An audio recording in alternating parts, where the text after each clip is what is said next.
नमस्कार, मैं हूं शरद द्विवेदी और आज का हमारा मुद्दा है सौरभ में कितनों की जान। लेकिन इससे पहले कि हम डिबेट की तरफ बढ़ें, पहले देखते हैं ये रिपोर्ट जो हमें बताएगी जो मध्य प्रदेश का रीसेंट पास्ट का सबसे चर्चित मसला है, उस पर हम डिबेट की तरफ बढ़ें।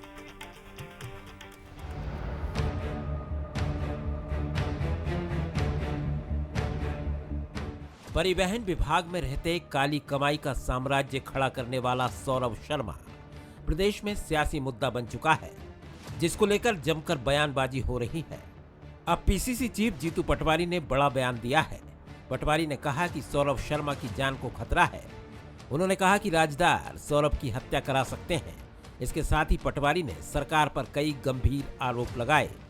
सौरभ शर्मा की हत्या हो सकती है कि उसकी सुरक्षा की जानी चाहिए।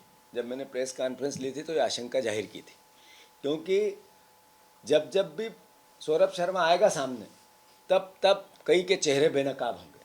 तो मैं मानता हूं उनको सुरक्षा भी दी जाए और जल्दी से गिरफ्तार भी किया जाए। पीसीसी चीफ ने आरोप लगाए तो बीजेपी की तरफ से पलटवार भी आए।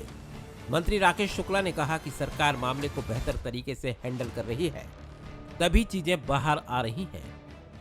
सरकारी महत्वपूर्ण रोल अदा कर रही है, सरकार ही कर रही है और इस कारण से कानून बिल्कुल निष्पक्ष होकर अपना काम कर रहा है। निश्चित रूप से उनकी चिंता है, लेकिन उनकी चिंता सिर्फ सनसनी बनाना है। किसी भी चीज़ में सनसनी पैदा कर भ्रमित कर अपनी राजनीति जरूर करते हैं, लेकिन आप देखिए कि न्याय संगत बात यदि करते तो इतनी बड़ी जांच में जो इतनी अकूत संपत्ति को सरकार और एजेंसी ने जब्त किया है तो उसको शाबाशी नहीं देंगे, लेकिन उसमें भी सनसनी बनाने के लिए कपोल कल्पित बातें करते हैं। जबकि जांच एजेंसी अब बहुत निष्पक्षता के साथ और संवेदनशीलता के साथ कार्रवाई कर रही, किसी को नहीं छोड़ा जाएगा। परिवहन विभाग के पूर्व कर्मचारी सौरभ शर्मा की मुश्किलें लगातार बढ़ती जा रही हैं। एक के बाद एक कई बड़े खुलासे हो रहे हैं। इस बीच एक और चौंकाने वाला खुलासा हुआ है। सौरभ शर्मा के परिवार का 500 करोड़ के भ्रष्टाचार का कारोबार है। एमपी के साथ ही विदेश में भी सौरभ के परिवार का साम्राज्य। जांच एजेंसियों को मिले विदेश में निवेश के सबूत, पत्नी, ससुर, मां और बेटे के नाम पर काली कमाई, इंदिरा सागर डैम का टेंडर पत्नी दिव्या के नाम पर रहा, आरटीओ के पूर्व आरक्षक के इंदौर में 3 घर, पत्नी के नाम पर ग्वालियर में 18 एकड़ जमीन, बेटे अविरल के नाम पर लाखों रुपए की एफडी, मां उमा और साथी चेतन के नाम पर सूखी सिवनिया में warehouse, Mayur Vihar Arera colony 11 number और प्रधान मंडपम में 4 बंगले और कोलार में भी एक स्कूल होने की जानकारी मिली है। कुल मिलाकर सौरभ शर्मा को लेकर रोज नए खुलासे हो रहे हैं, तो सियासी हलकों में भी बयानों के रंग बदल रहे हैं। अब बात उसकी जान की चिंता पर आ गई है। ऐसे में सबसे बड़ा सवाल यही है कि सौरभ में आखिर कितनों की जान है। एक बार फिर नमस्कार। तो आपने देखा कि किस तरह से ये मामला आगे बढ़ रहा है और अगर मैं बात करूं सोमवार की, तो सौरभ शर्मा के वकील भी बंसल न्यूज़ से उन्होंने बातचीत की है और उन्होंने भी दावा किया है कि कहीं कोई ऐसी अनियमितता नहीं है, क्योंकि वो सौरभ शर्मा का पक्ष रख रहे हैं कानून के सामने, तो वो जाहिर तौर पर ये बात कहेंगे। लेकिन उनका ये कहना है कि सौरभ शर्मा, एक बड़ा जो दावा उनका है, ये कितना कसौटी पर खरा उतरेगा ये हम समझेंगे भी।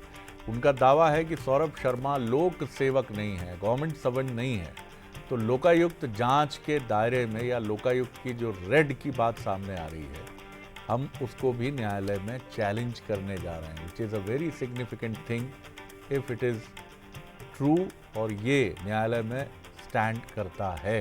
तो क्या इसके मायने हैं ये तो वक्त बताएगा, लेकिन चीज़ें इस मामले में बहुत पेचीदा हैं, बहुत उलझी हुई हैं। हमारे सवाल हैं सुलगते हुए, क्या सौरभ शर्मा में नए नेताओं और अफसरों की जान फंसी है? जान तो फंसी जाती है, इस तरह का मसला आता है कि कई बार ऐसा भी है कि ऐसा नहीं कि सारे लोग ही दोषी हैं या सभी इसमें इन्वॉल्व हैं, लेकिन लगता है कौन सा सिरा उनकी तरफ उंगली उठ गई। मैं उस पद था, उस समय पद पर था, क्या बात हो गई, कब का, किस टेन्योर का रिजिम, किस कार्यकाल का ये समय है।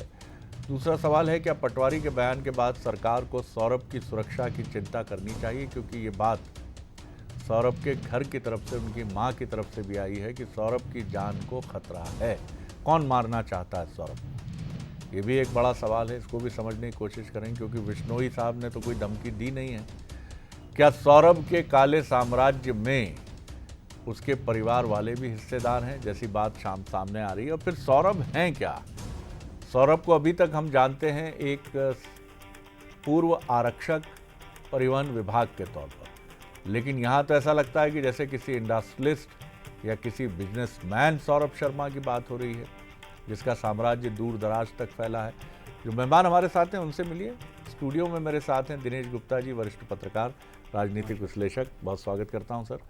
साथ ही हैं अवनीश बुंदेला जी, प्रवक्ता हैं कांग्रेस के, युवा चेहरे हैं और बहुत कन्विंसिंग तरीके से अपनी बात कहने की कोशिश करते हैं। डॉक्टर दुर्गेश केसवानी जी हमारे साथ हैं, प्रवक्ता हैं बीजेपी के, और वो हमारे साथ हैं, वो बीजेपी का पक्ष रखेंगे। दिनेश जी, पहला सवाल तो यही समझ में आता है कि एक तो जो उनके वकील ने बात कही कि लोक सेवक और लोकायुक्त का छापा, ये कैसे हो? फिर कहानी बहुत और उलझती हुई दिखती कि ये सौरभ शर्मा क्या बिजनेसमैन थे? क्या यही कारण था कि नौकरी छोड़ दी उन्होंने? बिजनेसमैन बने कैसे? परिवहन के प्रताप से ही बिजनेसमैन बने? कैसे देखते हैं आप पूरे मामले? देखिए, एक तो वो पूर्व लोक सेवक हैं, भले प्रेजेंट में नहीं है जी, तो वो यदि आप देखेंगे ना कि जब वो जांच होगी तो बहुत सारी चीज़ें उनके लोक सेवा के कार्यकाल की ही निकलेंगी जी। तो इसलिए वो लोक सेवक की श्रेणी में ही माने। जो भी पूर्व होता है वो भी यदि एक पीरियड है, उस पीरियड तक यदि जांच होती है कोई तो उनको जवाब देना है। वो लीगल इशू है जो कोर्ट तय करेगा। और जहाँ तक सवाल ये है कि वो हैं क्या, एक तो ये कह सकते हो कि आप मैनेजर ही हैं, वो फंड मैनेजर आप जिसे कहते हैं ना, और किसी आरक्षक का इतना बड़ा साम्राज्य नहीं हो सकता, और ना उनका पारिवारिक पृष्ठभूमि ऐसी है कि वो 100-500 करोड़ की हो। 100-500 करोड़ की होती तो वो आरक्षक की नौकरी करने थोड़ी आते, अनुकंपा नियुक्ति लेने थोड़ी आते। भाई अल्टीमेटली वो अनुकंपा नियुक्ति देने आए हैं तो जो अपर मिडिल क्लास मान लीजिए आप, मिडिल क्लास मान लीजिए, उसी फैमिली से हैं। और ये जो साम्राज्य है वो परिवहन विभाग की देन है। जब आपके पास मैनेजमेंट का काम आ गया तो आपने नौकरी छोड़ दी, और ये जो फंड है ये उनका नहीं है और भी लोगों का है। तो इसलिए स्वाभाविक तौर पर बहुत सारे लोगों की जान उसमें अटकी हुई है, जिन्होंने भी अपना फंड मैनेजमेंट का काम उनको सौंपा होगा, जो भी ज़मीन की खरीद फरोख्त हो रही होगी। क्योंकि सोना इतनी बड़ी जो मात्रा है, इसमें सोना मिलना ये भी एक जो है ऐसी चीज़ है जो बड़ा मध्य प्रदेश में तो कम से कम नहीं सुनते।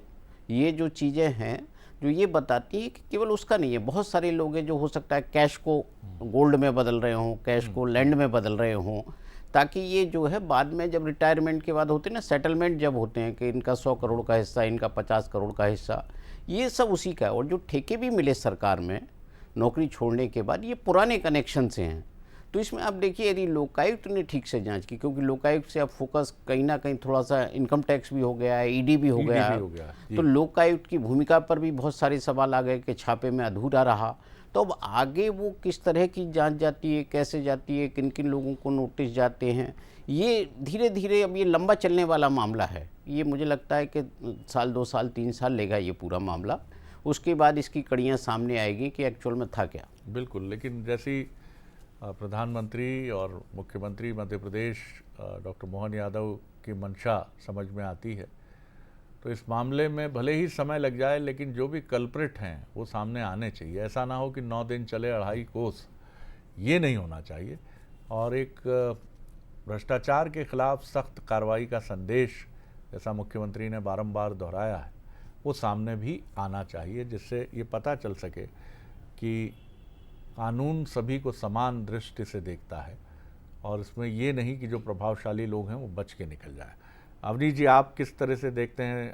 जीतू पटवारी साहब कह रहे हैं, जबकि अभी तक कोई थ्रेट की सूचना हमारे पास भी नहीं है, लेकिन आप कह रहे हैं कि मतलब कांग्रेस कह रही है कि जान से मारने की भी आशंका हो सकती है, उनको कोई मर्डर कर सकता है उनका। तो क्या आधार है इसका, या सिर्फ राजनीतिक रोटियां सेकना जैसा आरोप लगता है? जी देखिए, हमारे नेता आदरणीय जीतू पटवारी जी ने यूथ कांग्रेस और NSUI की राजनीति भी देखी है, और उन्होंने देखा है किस तरह व्यापम के विषय में जिसके नाम आते गए 44 लोगों की जान गई इसी मध्य प्रदेश में, हादसों का शिकार हो गए, कोई बड़ी अजीब तरह से वो मृत पाए गए।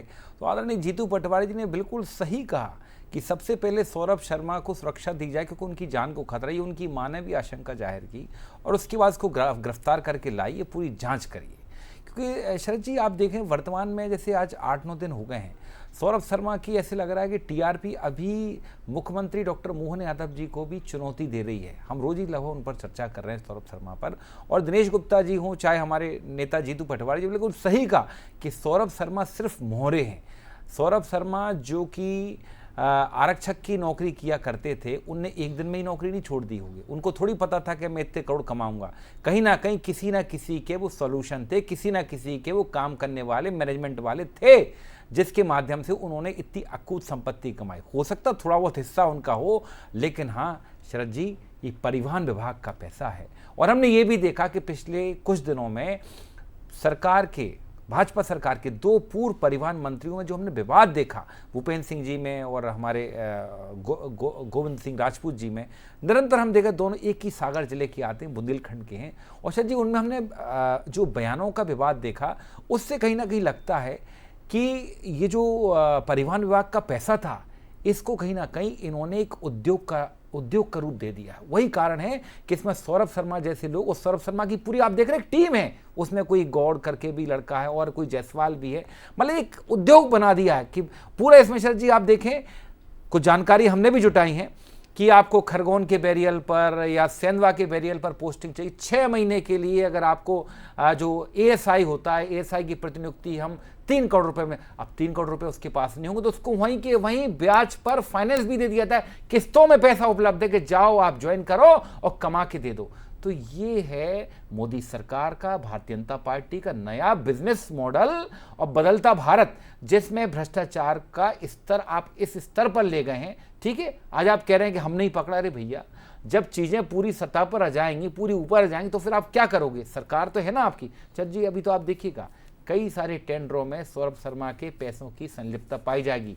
मैं दावे से कहता हूं शरद जी, क्योंकि एक विषय को मैंने उठाया था, मैंने ईओडब्ल्यू में शिकायत की कारम बांध की। मेरी जानकारी जो कह रही है, अभी आप देखिएगा, सौरभ शर्मा का कनेक्शन उस बांध से, उस कंपनी से भी निकलने वाला है, कारम बांध से जुड़े हुए लोग हैं। तो मैं तो साफ कहता हूं कि इस तरह की अगर चीजें घटित हो रही हैं, सरकार की नाक के नीचे घटित हो रही, शरद जी, तो मतलब कहीं ना कहीं दाल में तो कुछ काला है। आपके पास जो भी प्रमाण, जो आप दावा कर रहे हैं, वो सामने रखिए, कानून के सामने भी लाइए, जांच एजेंसियों के सामने भी लाइए, क्योंकि ये इसलिए ज़रूरी है कि अक्सर ये आरोप सत्ताधारी दल की तरफ से लगता है कि आप सिर्फ राजनीतिक रोटियां सेकते हैं और आपके पास कोई मजबूत कागज़ या कोई भी ऐसी प्रणाली नहीं है जिसके ज़रिए आप अपने आरोपों को प्रमाणित कर सकें। तो ये एक चुनौती आपके लिए भी बिल्कुल है सर, कि बात यहाँ सिर्फ डिबेट और बहस तक ना हो, बल्कि ये बात यहाँ तक भी पहुँचे कि आप बता सकें कि हाँ, ये देखिए, ये प्रमाणित है, जो तथाकथित बड़े लोगों का नाम लिया जा रहा है, वो बड़े लोग इन कागज़ों की मदद से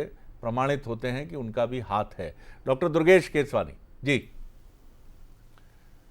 देखिए शरद जी, आपने बहुत अच्छी बात की कि सिर्फ मुंह की जमा खर्ची करने से, चैनल पर बैठकर बात करने से कुछ नहीं होता है। कोई साक्ष्य हो, कोई सबूत हो, कोई तथ्य हो, कोई एविडेंस हो, तो उस पर बात की जाए।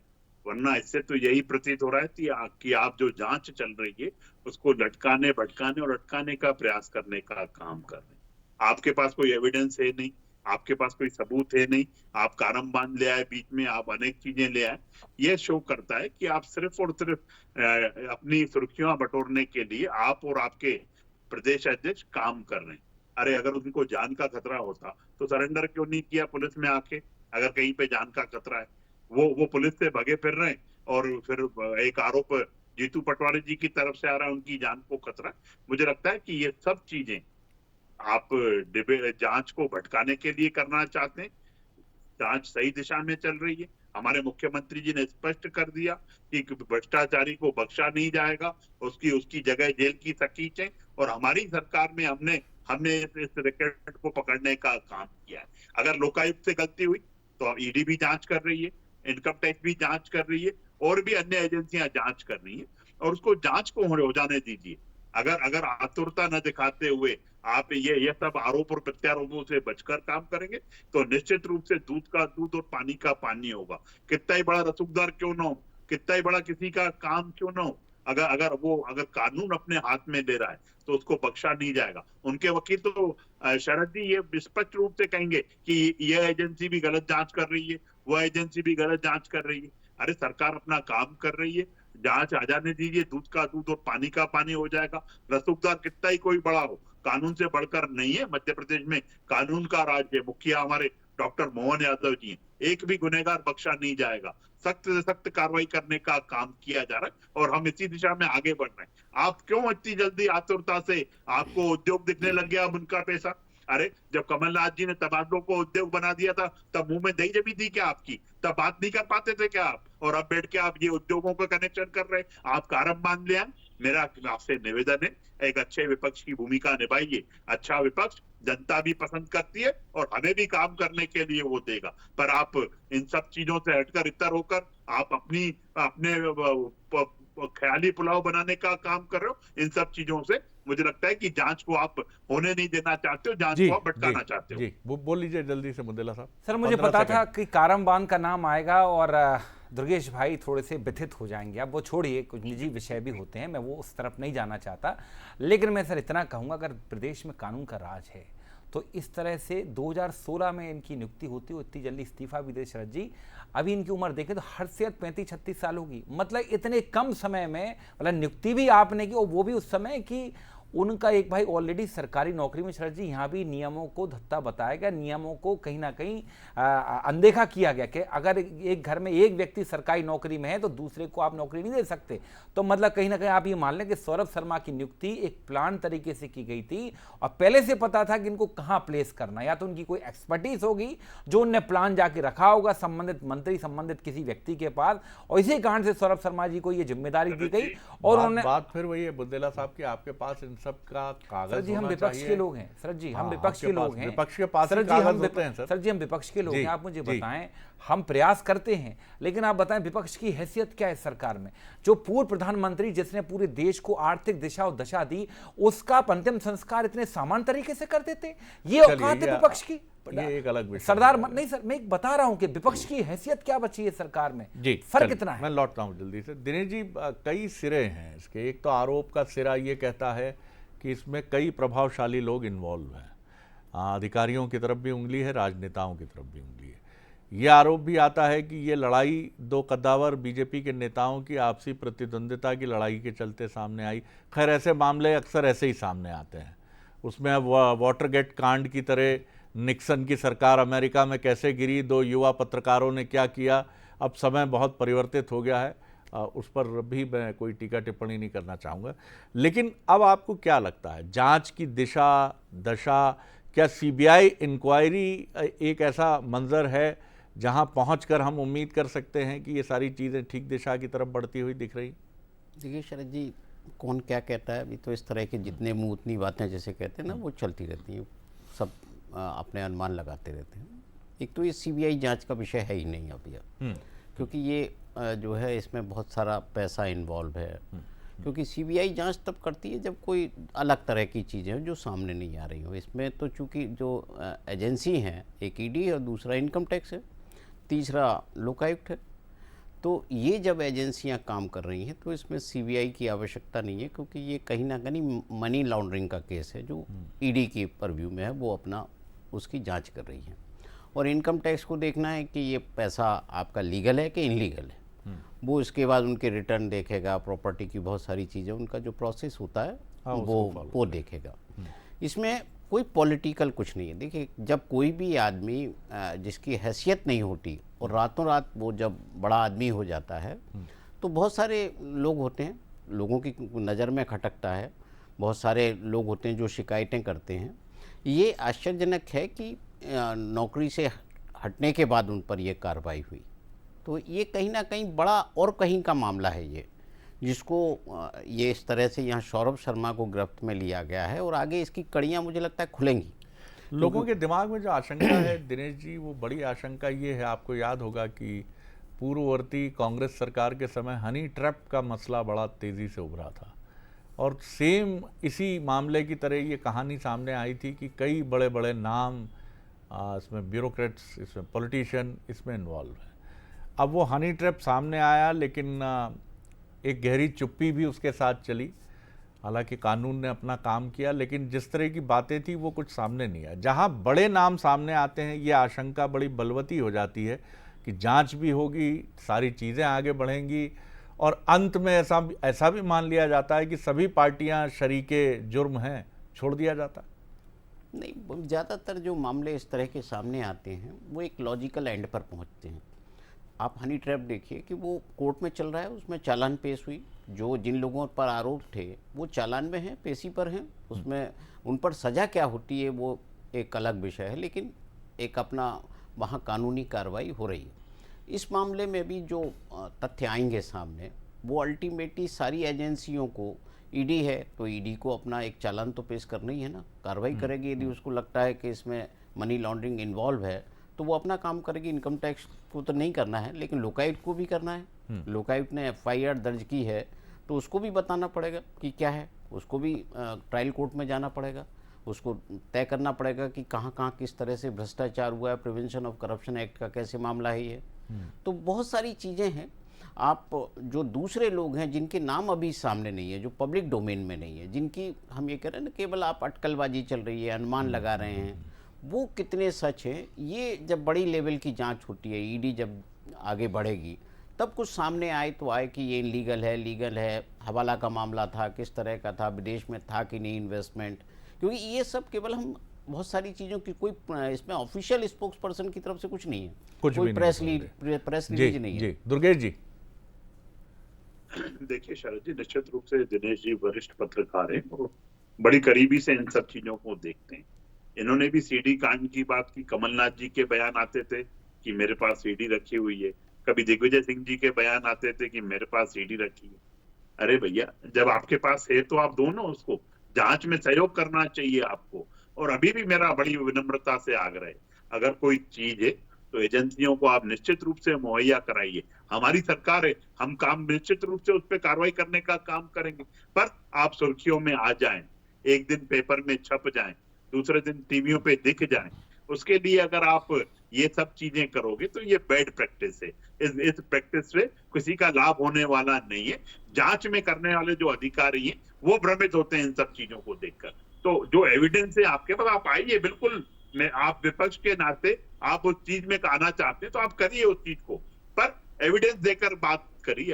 आप ऐसी बात करिए जो उनको भी लगे, जांच एजेंसियों को, कि जांच में ये सहयोग हो रहा है हमारा। पर आप इन सब चीजों को ऐसी बातें करके जब आप बात करते हैं तो निश्चित रूप से ये सिर्फ आपको दिखता है, जनता भी समझती है कि ये अपने माइलेज के लिए और ये सब उलझुल बातें कर रहे हैं। आपको जो प्लेटफॉर्म है आप उसका उपयोग करिए, जनता के हित में करिए, और हम सख्त कार्रवाई कैसे कर सकते हैं उसके लिए आप सुझाव दीजिए।